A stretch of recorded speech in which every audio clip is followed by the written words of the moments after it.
who are competing against elementary kids. So, okay, I'm gonna get off my soapbox. Moving on to gears. So looking at, now this is not our gears.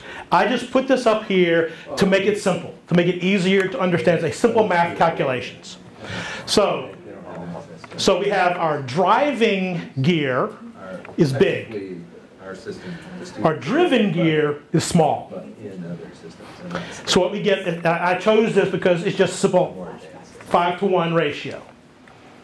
So your driven gear will rotate 5 times for 1 rotation of the driving gear.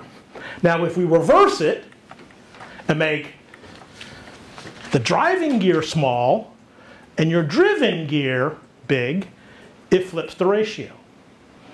The driven gear rotates 1/5 of the rotation. This is speed. This is torque.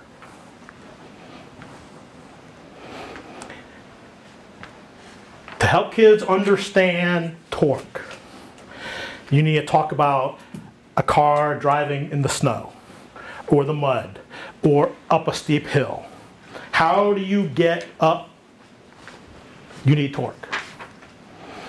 How do I need to lift this engine block off the floor? I need torque. I may crank the handle 100 times to make it move a small distance, but it's easier. You can connect gears, torque to levers. I could take and push this block up this ramp that's steep. It takes a lot more effort. I can do it in a shorter distance. Or I can move it over a very flat angle ramp. Much easier, but I got a longer distance to make it go. And that's the gear torque. This is the granny gear on the bicycle. Rotationally, you're going a lot farther for a shorter distance, but the effort you're putting forward is less. So that's your trade-off on simple machines. Changing from the angle, torque, speed, big bike with a speed gear, you are taking the bike. Once you're going, you are flying. Lighter force, less distance, speed. So it just flips it, you get torque. So speed and torque in these situations are the opposite sides of the coin. And that's why you can tell that to the kids, that all we did is just change the gears. Take our inclined plane. All you're doing is changing it from a steep to flat. You're raising it the same elevation, longer distance, less effort, shorter distance, more effort.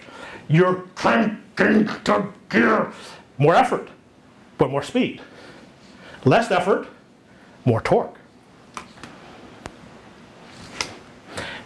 And yes, you're going to have to say this like 100 times for it to sink in the, I don't know, what the hardness, what's a stone that has a hardness of like 5? Feldspar, not granite, not sandstone. So, anyhow. There's a great way to tie this to employability as well. You can basically say that in the first example, the CEO is your 40 chief person. When they move, they make all of their employees move a lot more. You do the opposite, the employee moves, but they don't really change the CEO's perspective unless they put in a great deal of effort and number of rotations.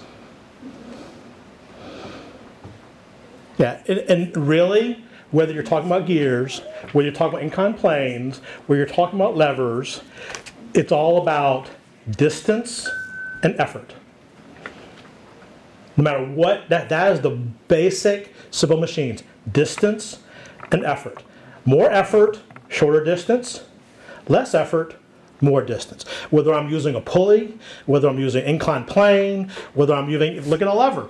A longer lever, like Archimedes said, if you give me a lever long enough, I can lift the world. It's going to be really long, and it's going to move an incredible long distance, and the earth will move an infinitesimally small distance, but it'll move. It's all about distance and force. Can you say that again? More effort, shorter distance? Yes. What was the other one? More effort, short distance, less effort, Greater distance. greater distance. The easiest for me is the inclined plane. I can lift this block straight up and put it on the dock. It's going to be heavy, but that's my shortest distance. But I exert the maximum effort to lift it up. Or I can do it on an inclined plane, a long angled, flat angle inclined plane. I got to go a longer distance, but I'm not exerting nearly in the same amount of force. Now, if you want to get into the physics, you can calculate the power, force, distance, momentum over time to say, are you really exerting the same amount of joules in energy to do this versus that? That's again, that's high school level stuff. But you may have kids who may want to know it. And you said you could do that with inclined planes. I think you said 2. And any simple machine. It's all about distance and force. Inclined plane, pulleys, levers, gears, a spiral, a screw is, in my opinion, is not in a simple machine because it's basically an inclined plane wrapped around a pole.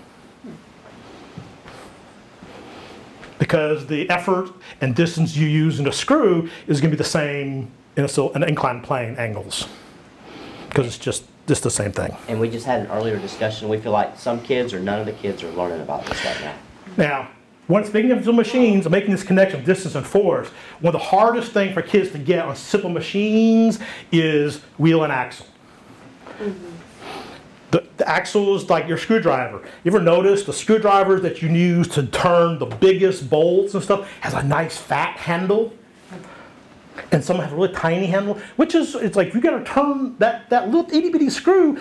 It's hard to keep turning, or this big one. It's the distance, the rotational distance. Where a small one's like, that's the same as your gear, big gear, small gear. So it's all, no matter what simple machine you're on, distance and force. Which, in 8th grade, they do this, and depending when you hit robots, they may be doing it at the same time, which your kids will go, oh my gosh, we're doing this. Because as middle school, I said it earlier, they are not going to generalize. They're not going to say, oh, we're doing this here, and we're doing it here. I mean, it'll be earth-shattering to go, it's like, oh my God, we're doing the same thing in both classes at the same time. Yeah, last semester, whenever I had to pivot from the robots, I decided to do simple machines, and they were like, oh my God. Like, it was like earth-shattering. This is why we're learning this in science. I'm like, yeah. Yep. Yes, they don't, I mean, even high schoolers don't generalize and realize, like, oh, I'm doing the same thing in both classes. And, it's like, maybe it's like the teachers talk to each other. It seems like, to me, that would be an on-ramp or an entrance. If we could get a deeper understanding of what it looks like for the 8th grade simple machines, and if we kind of, rather than just kind of being some like, hey, we're going to pick gears, and we're going to just do gears, kind of try to like, talk to your 8th graders and your 8th grade teachers, and But again, you can get into simple machines and spend like a year on simple machines. You can jump any of these concepts. You can jump into. I'm just giving you all the expansions as a way and connections to help. If you want to explain them, you can connect it to this, to that, whatever works for your kids. You're getting the different ways of approaching the same concept.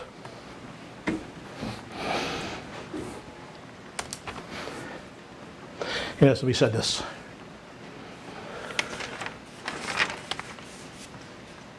So people say, torque, what is torque? Being able to climb a hill. How easy it is to climb, how easy to get out of the mud. Jeeps have more torque. 4x4, because it has more torque, is going to go up that out of the mud fast? Nope. But will it get out? Yes. Absolutely.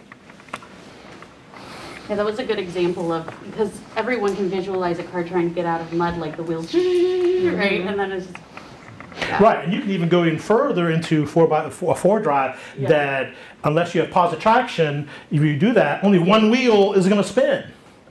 If you have positive traction, then you're going to get both wheels turning. But if you have a 4-wheel, then the transmission effort is distributed all 4 wheels to go.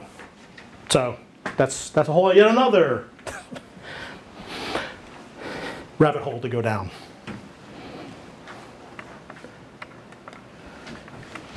So now this is our gears, and this is the math to ours. So our driving gear is 14. We have 24. You do our ratio. So basically 2 to 1. Or just over 2 to 1. 2 rotation to 1 rotation. So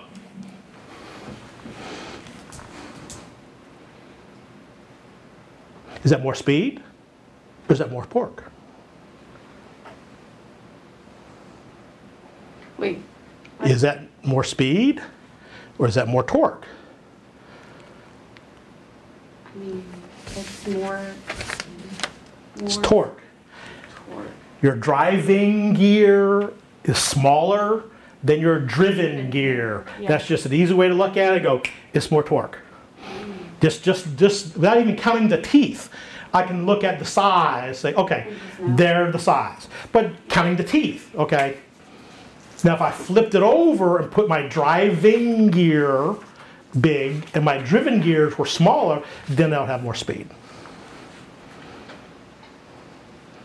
They talked about those the Olympic track racing, the race on the banked track. Their crank arm, their driving gear is big. How big is their driven gear? It's about this big versus this big.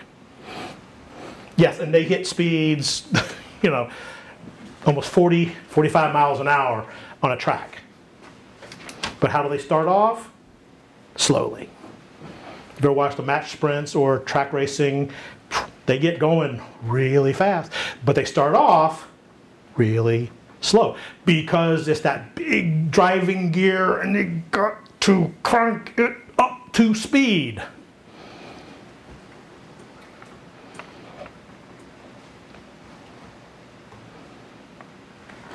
Any questions about this? Before we move on, I wanted to ask, and this might have just been something I might have just not seen.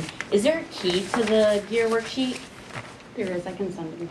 I think I sent it out like I can send it out again. I made one. I just want to make sure that I'm right. No, okay. It's really. I mean, it should take you like 5 minutes to fill it out. It's done. I've had one. I just never saved it, so I retyped it up real quick. Oh, okay. Just in case. But I just wanted, since I'm here, if Okay. you know, it's ask the expert time and not the I can email it. ask Okay. the non-expert time. So. Okay, before we move into electrical and power, any questions about gears and sewing machines and stuff? Okay. Thank you. And we kind of covered this a little bit, the power, electrical. This is where it gets the power to do sensing, to do processing, to move, and so on. And we kind of mentioned with your stability, center of gravity, and your support polygon, the battery adds weight. Where you put the batteries matter.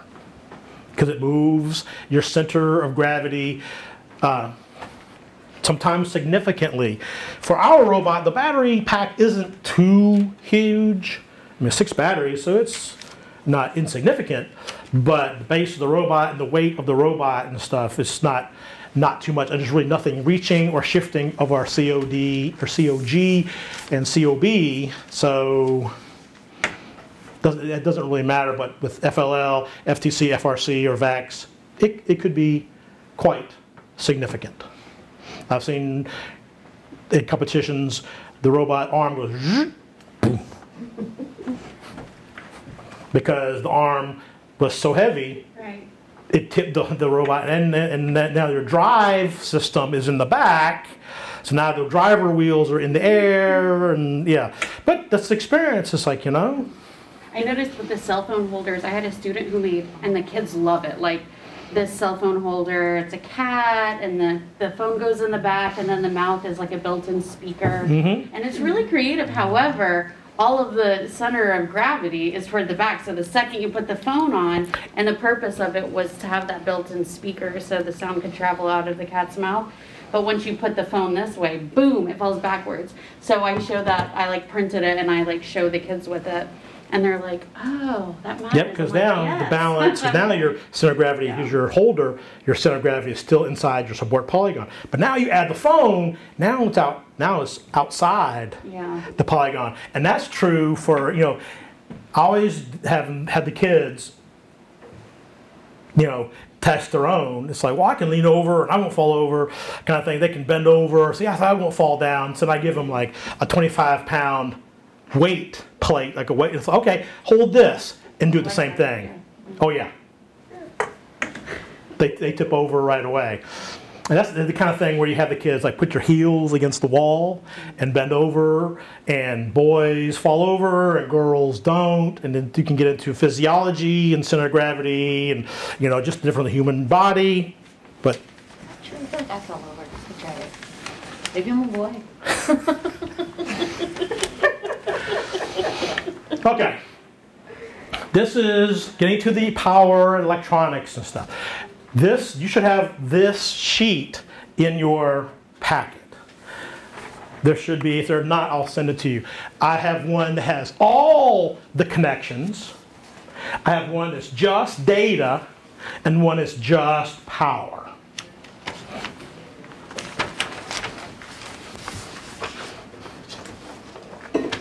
If you don't have it, I'll just let me know and I'll write it down and I'll email it to you.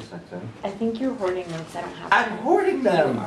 Would you mind sharing your plethora of connection diagrams? So this one is power only. I modified the original diagram that you can see these gray ones and these, I changed to make these are gray and dashed also, because these are, did I put all of them in your bag? No, it's the three different ones. They're in the back of Sorry, I was sticking to the staple. I have it. Oh, okay. They're in the back of the robot wireless. Yeah, we'll talk about it for the online access. They're in all the behind this packet. So this is power. This is how our robot is getting power. And we're going to be looking at, you can see the codes up here, white, black, red, and blue lines. We got power, and it kind of gives you a little key. So this right here is part of the motor. This is just the color indicators for the encoder on your motor.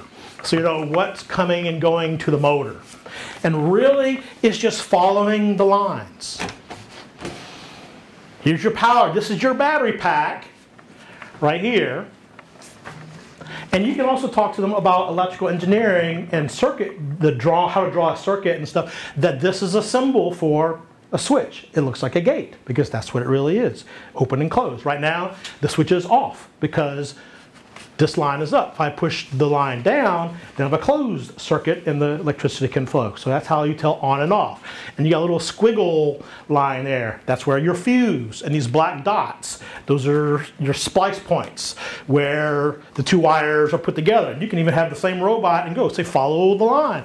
And this is basically the same thing. And I try to kind of, it's the same color as your wires on the robot. So these right here would be green and yellow. Anyhow, this is showing the power. All we're talking about is just electricity. How electricity is getting from the battery to our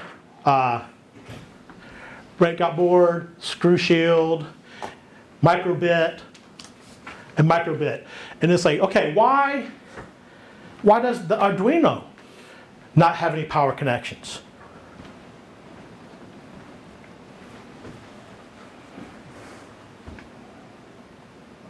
because it's in the stack.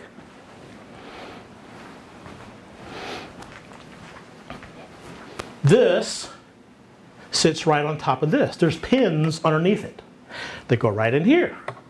So it's getting the electricity through this. That's why it says there's no connections, no wires, because it's part of the stack. On your robot, where's the Arduino? It's the bottom one. Bottom, then you have your screw shield, then you have your motor shield, then we have your breakout board and your microbit. So this is talking about the electrical flow of your robot. Just follow the lines.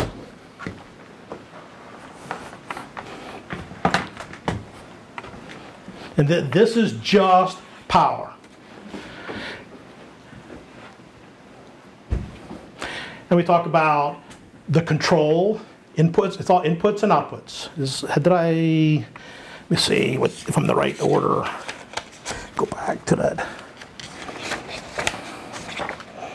Chassis frame, gears. Okay, yeah, it's there we go. And this is just data. It's the same diagram. I just kind of highlighted these lines and kind of grayed those out to really emphasize these is your data input, your data flow from your line sensor,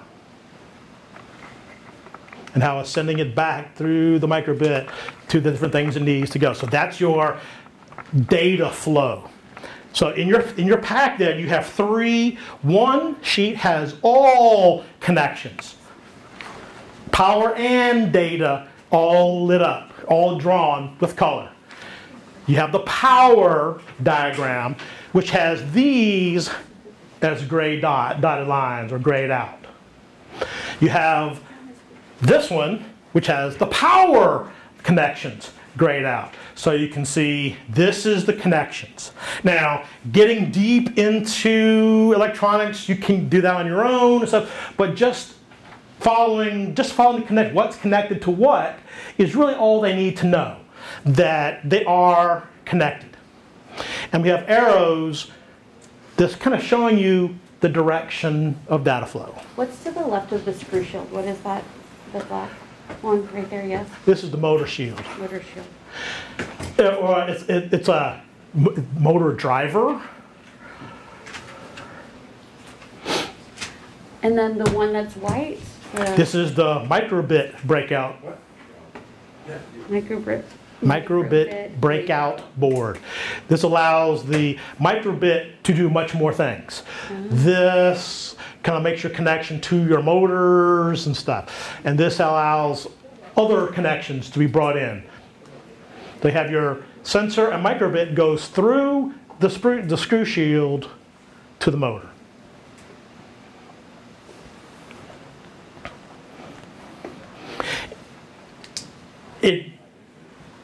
Can be schematics. When you're looking at this is not really a complex schematic, but one way to look at it is to look at the robot at the same time, because they're all spread out so you can see them individually, but on your robot they're stacked up. Right. So print these out, take a picture of these, stack them, cut them, print them on cardstock, and stack them up on top of each other, and take string, whatever, to kind of just, okay, duplicate these connections. Make these connections the same as before. And for middle schoolers, that's really all they need to understand. Why is it going this way? Why is it connected to this? And why is it this one? And why is it connected to this point and not that point? That is way beyond what they need to know.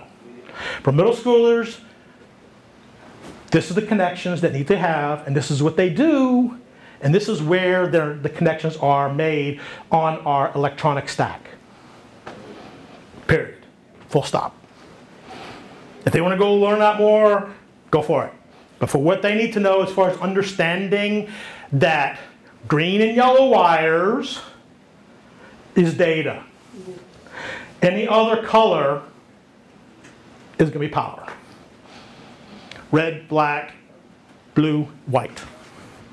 That's power. Look at cars. Red and black on your battery. Black and white. That's going to be all power.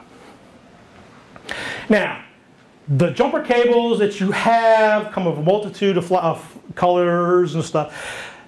What I would do for some of them is make sure they understand this, but also get little pieces of tape or whatever and put the tape on one that's like, and label it power. Mm-hmm. That little tiny pieces of tape written on the wire going data. So they can not only see it labeled on the diagram. Like this is another part, like gears, where the kids are going to go, yes, schematics are like that because they are the exploded version. It's one of the reasons we kind of talked to you about doing the exploded version of your airplane because you're making a schematic, and that's how things are. But having little models, little sheets like this, so the kids can go and stack them up, so they can see or replicate the stack that's in the robot, more the better. Does that make sense? I feel like I'm rambling.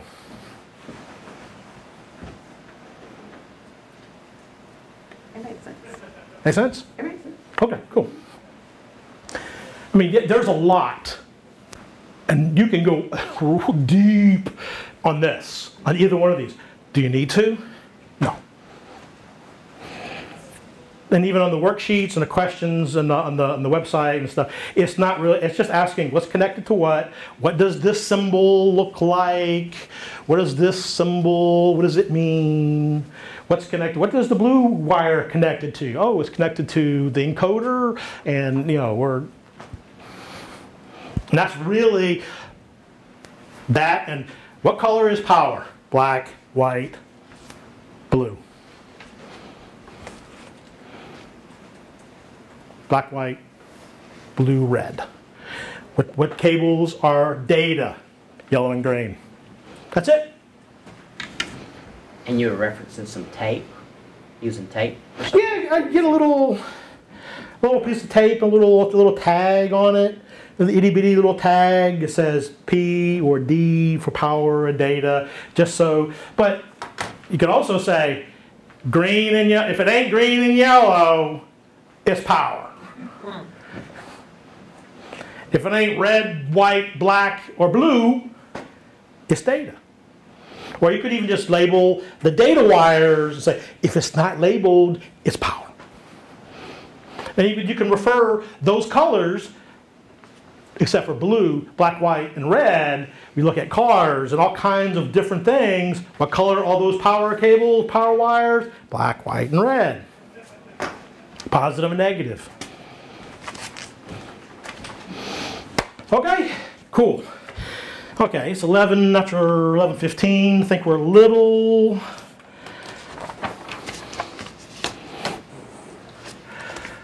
Yeah, more programming. Now we can use Scratch, can use Python, MicroPython. We're not going to touch on programming today. Okay. We're going to continue our copious cogitation and bathroom break, because when we come back, we're going to put the frame, we're going to start building.